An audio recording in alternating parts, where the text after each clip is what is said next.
Hey guys, HalfPastThor back again, here with another ranked commentary. This time I'm going to be playing Orianna against the Midlane in the Diamond ranked game.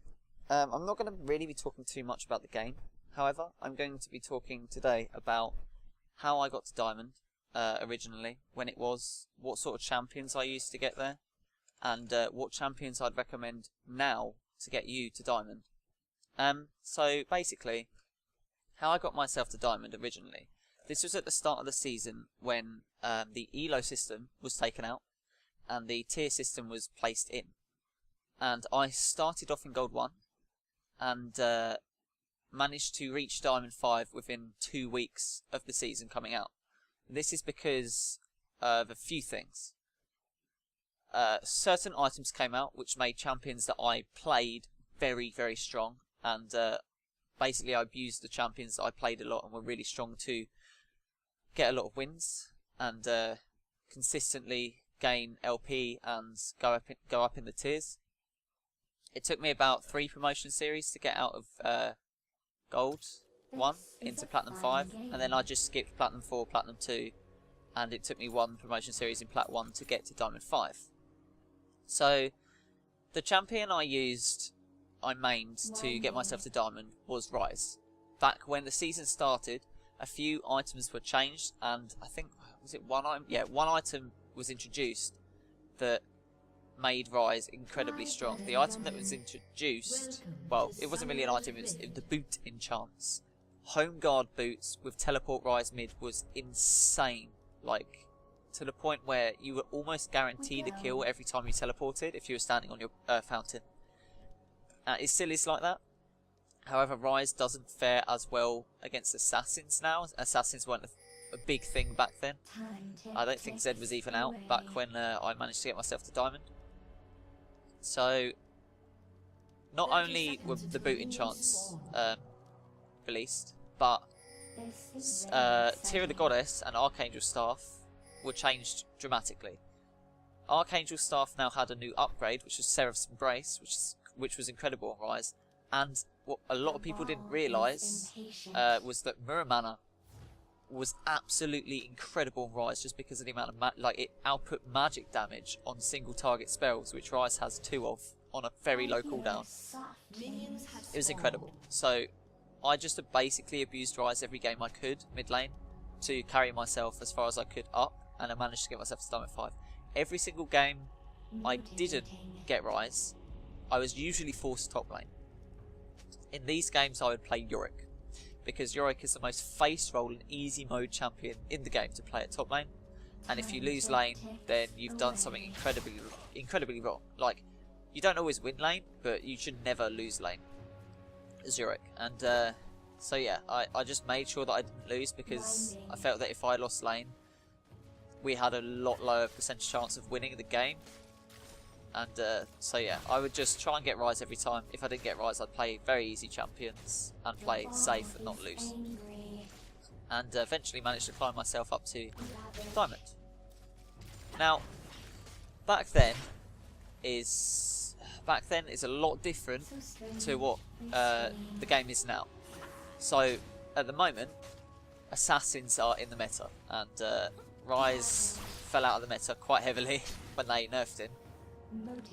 So you can't really do what I did a while ago to get yourself to Diamond. However, there are champions now that you can abuse to get yourself to Diamond if you learn to play them well. These champions are the Assassins that are in the meta right now, like Ari, you've got Zed, Lissandra's pretty good now. And if you learn to play these champions properly and abuse them, you'll be able to get yourself to climb the ladder and hopefully get yourself into Diamond. Now, at the time of releasing this video, it will be about a week maybe until the new season 4 comes out. So everything I'm saying now, actually, pretty much is going to be almost pointless, because, well, the season's changing and it's going to change dramatically.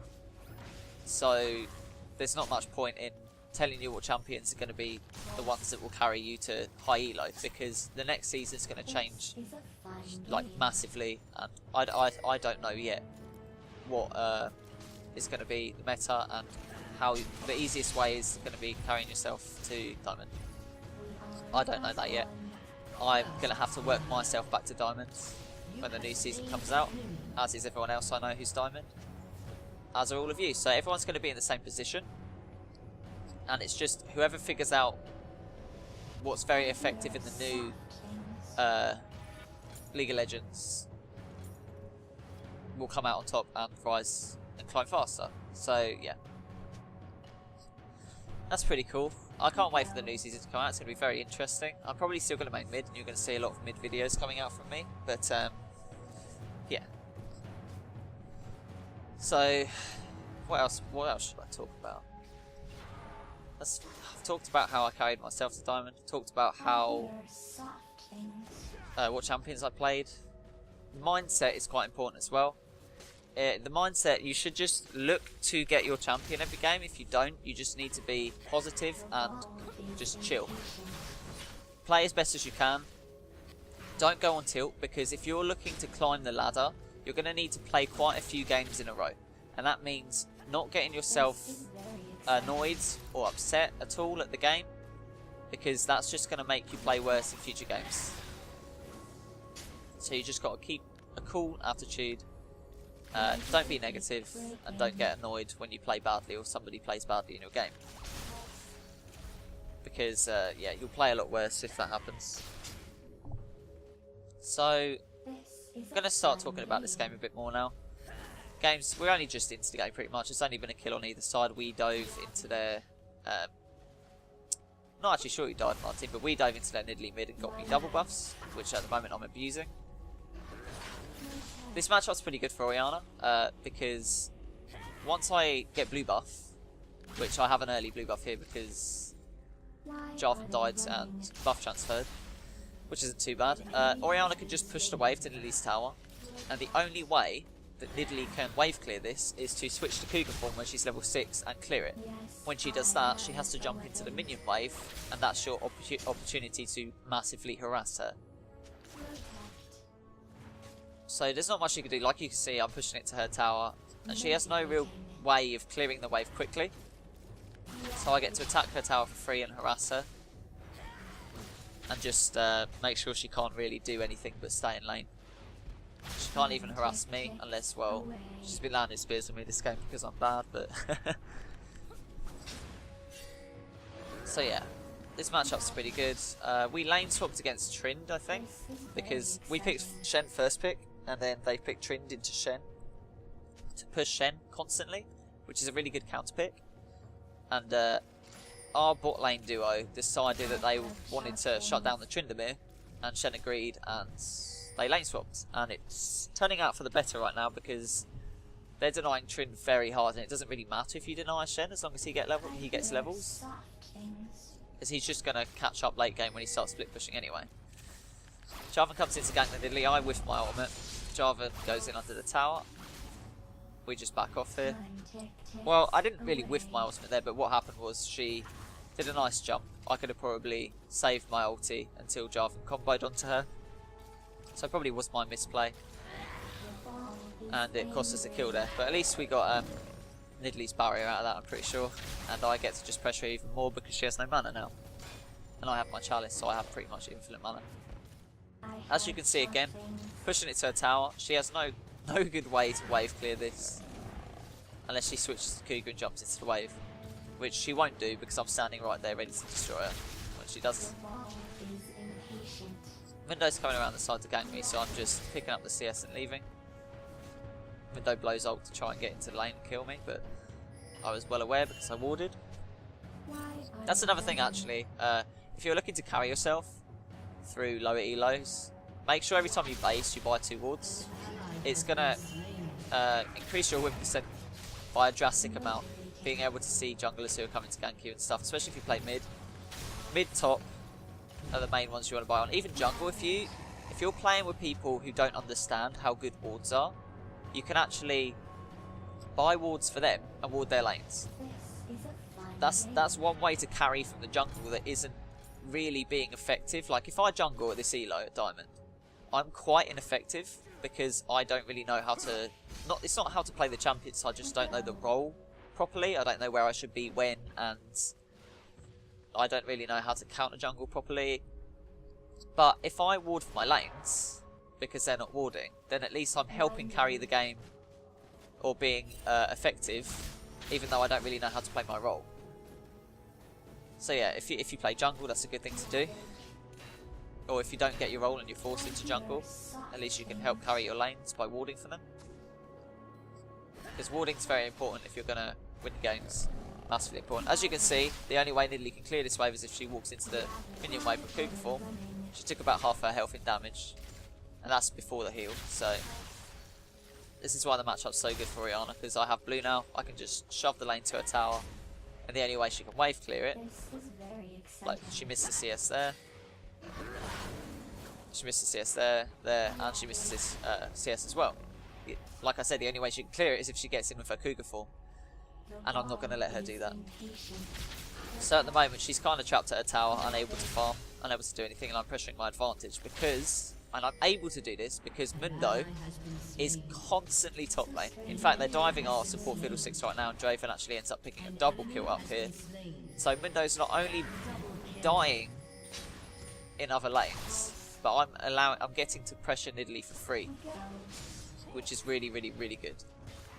When you can force a jungler to another lane, the other lanes have to take advantage of that, and that's what I'm doing. So even though they're getting dived, I get a lot out of it by denying their Nidalee. Here we tried to do dragon, but I don't know. I wasn't really... Nidalee kind of just speared Jarvan in the face, and Shen decided to go after Blitzcrank instead of, you know, yeah, tank back dragon for Jarvan. So that wasn't very good. We didn't lose dragon, but we lost a kill for it. In fact, sorry, I lied. We don't lose a kill for it because somehow in a second Shen picks up Blitzcrank. Oh, he gets grabbed for some reason and then just kills Blitz and runs away. So that's pretty good for us. But yeah, we don't get dragon, but I get to continuously pressure this Nidalee mid anyway. About to take her tower. She might try and wave clear the minions, but I'm not going to let her do it. There we go, she goes in. I actually messed up there, because I used my combo. Fiddlesticks tries to get a gank off here. I ulti her to keep her in place, but unfortunately it pulls her away from his ult, and she escapes with... She barely escapes with that heal. So yeah, my ult was kind of... I don't know if it was necessary there, but I felt like she was just going to jump away. But Fiddlesticks managed to land the fear, so I guess it was a bit of an odd ultimate.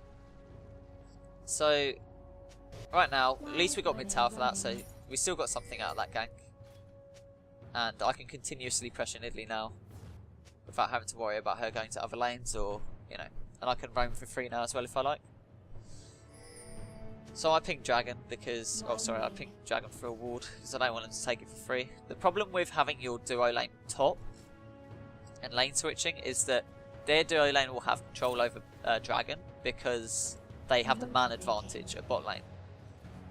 You get to deny their top laner and get free farm in your AD carry, and their jungler has to be preoccupied top. But if their jungler does decide to go bot lane, to go bot lane gank, then they get dragon for free basically, which is pretty good. So at the moment, Draven just killed Mundo, so that's good. He's on a killing spree, and I'm just pushing up mid lane. Mundo's dead, so I don't have to worry about their jungler ganking me again, which is awesome. So constantly harassing Nidalee every time she comes towards the minions. She barely gets any of those minions because she's not allowed to wave clear them properly. I am taking a few spears here, but I have my flask, so I can regen. I'm thinking that Nidalee's going to go top here, so I ping missing. I think she does go top, but if she does go top, then I get this tower. So it's not all bad. But yeah, it doesn't look like she's going top. She actually goes bot and roams and kills Shen, which I did not expect whatsoever. But I'm getting a lot of free damage on their tier 2 tower. This is what you should be doing when you're so far ahead in mid lane, is pressuring the map by, if the enemy mid laner goes and roams because they can't take you on anymore, you need to pressure the towers and force their jungler to come to your lane. If the jungler can't come to your lane because another lane is doing exactly what you're doing, then you get towers for free.